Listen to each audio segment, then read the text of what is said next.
Dando continuidade ao projeto Explorando o Espiritismo, a minha relação com o mundo, então, tratando do módulo em que estamos falando de reforma íntima, damos continuidade, então, ao macrotema que trata do processo de aperfeiçoamento, né?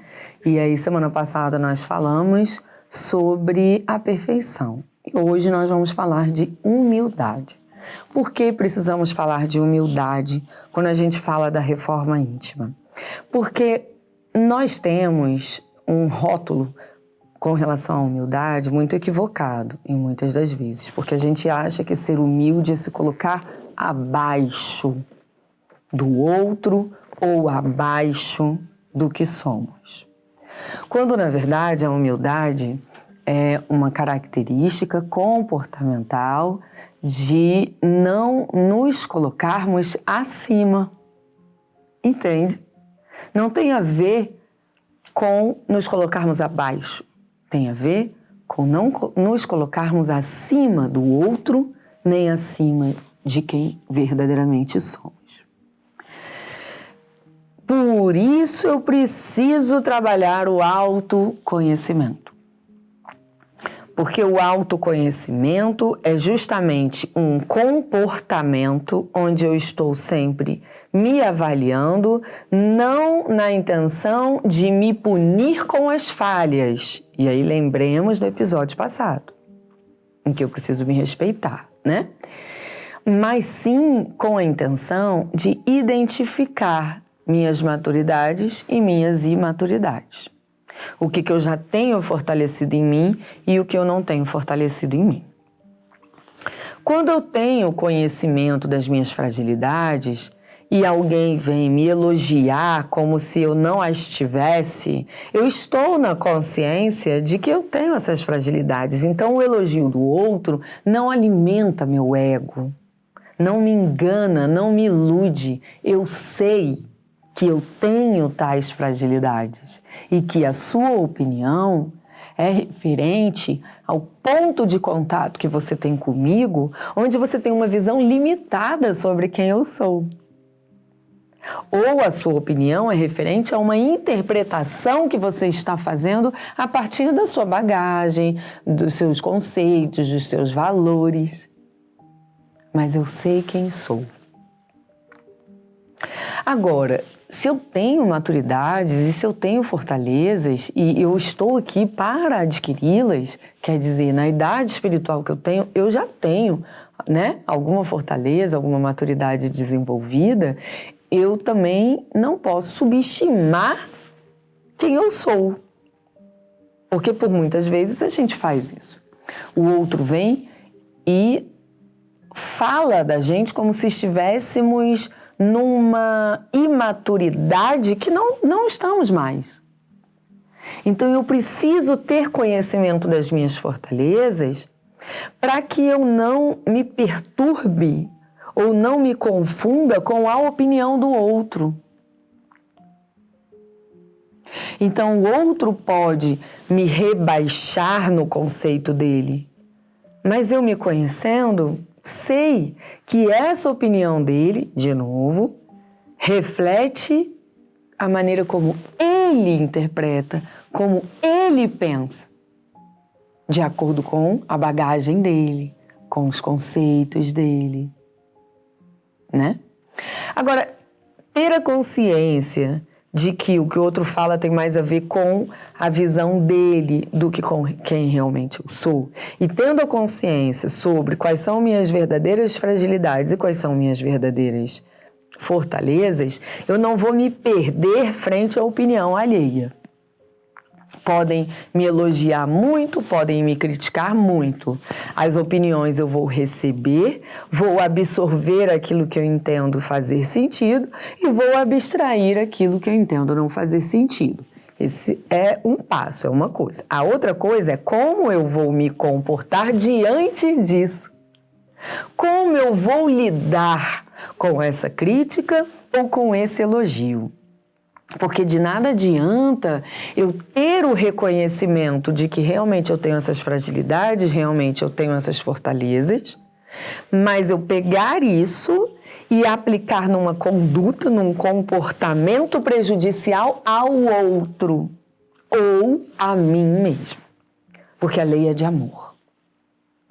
Então, seja lá o que eu vou fazer, eu preciso procurar ter uma atitude que tenha respeito por mim e pelos outros.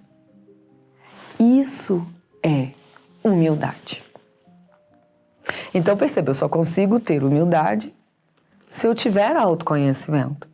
Se eu não tiver autoconhecimento, eu vou sempre achar, numa relação comigo mesmo, achar que eu tenho um desenvolvimento maior do que eu realmente tenho, ou eu vou me destruir, né, me subestimando, achando que eu tenho menos do que eu tenho.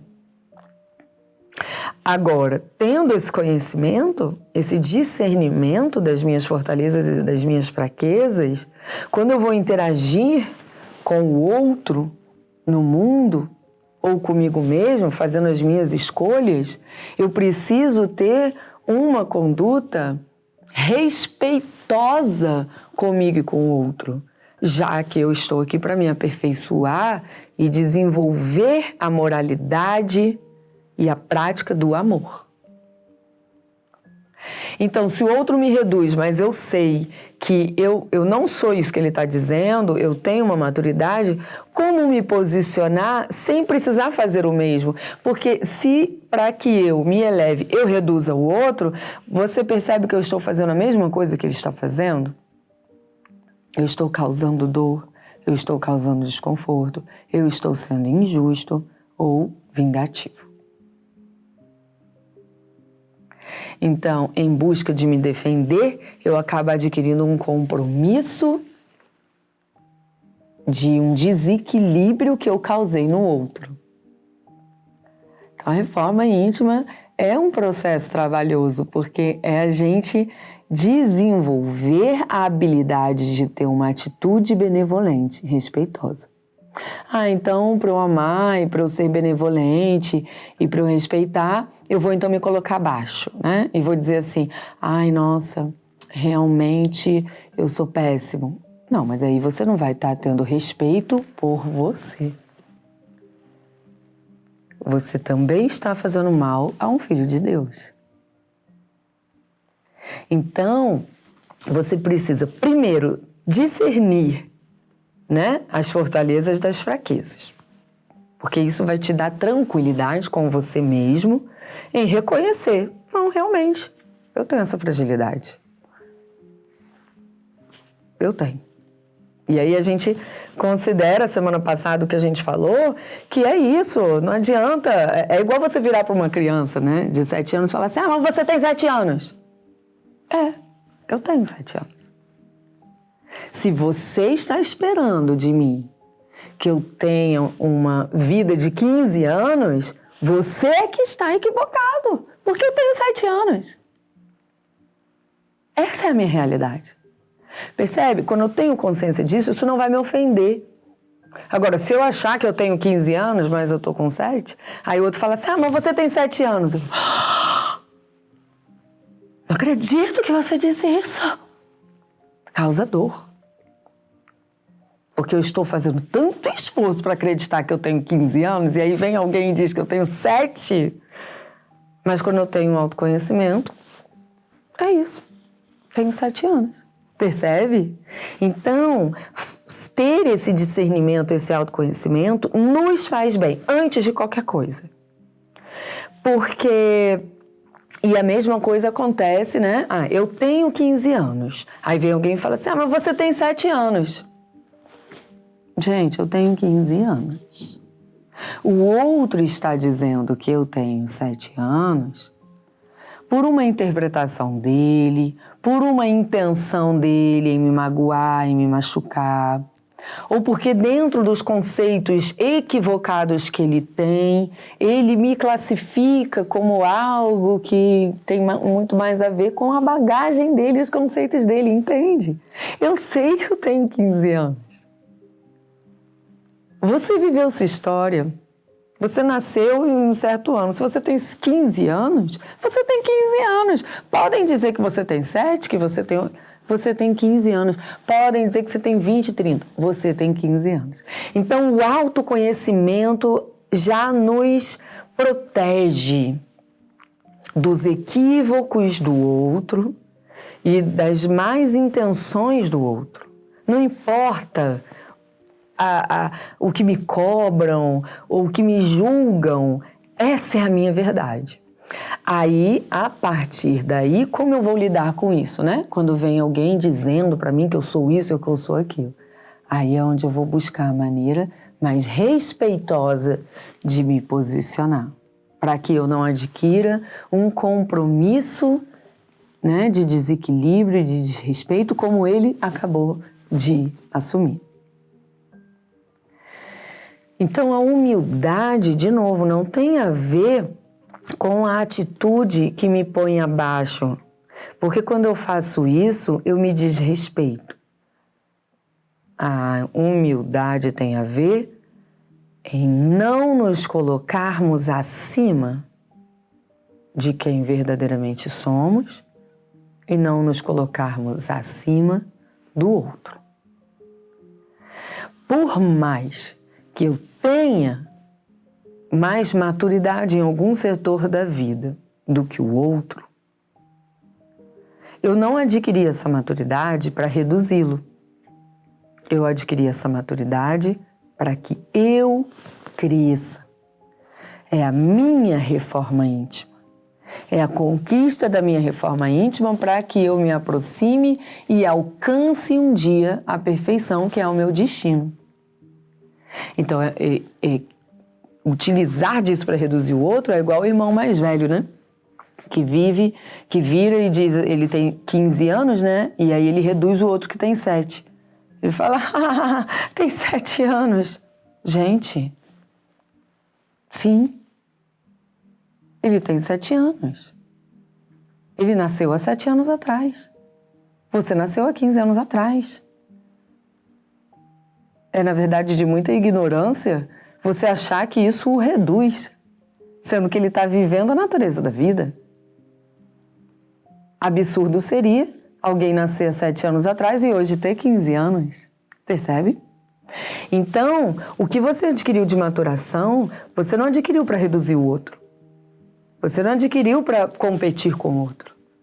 Pelo contrário, isso te dá maior responsabilidade, porque quem tem mais para dar.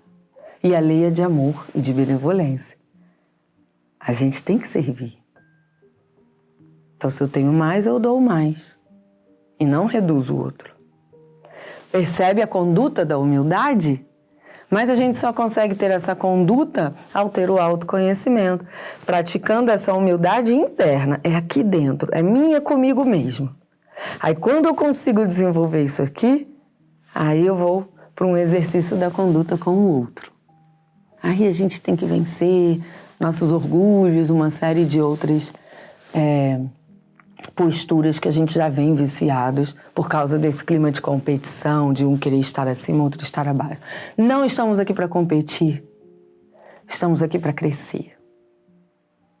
Eu vim para crescer o que eu estou pronto. Você veio para desenvolver o que você está pronto para desenvolver. Essa é a lei natural da vida. Semana que vem nós vamos falar de martírio. É um tema muito importante, porque a gente passa por muitos processos de autopunição, conscientes ou inconscientes, por nos cobrarmos uma maturidade que ainda não estamos prontos para ter. E às vezes a gente já está pronto para ter, repete equívocos, repete erros e não consegue lidar com o sentimento de arrependimento e fica se martirizando. Então, semana que vem a gente continua o estudo sobre o processo de aperfeiçoamento, falando então de martírio. Até lá!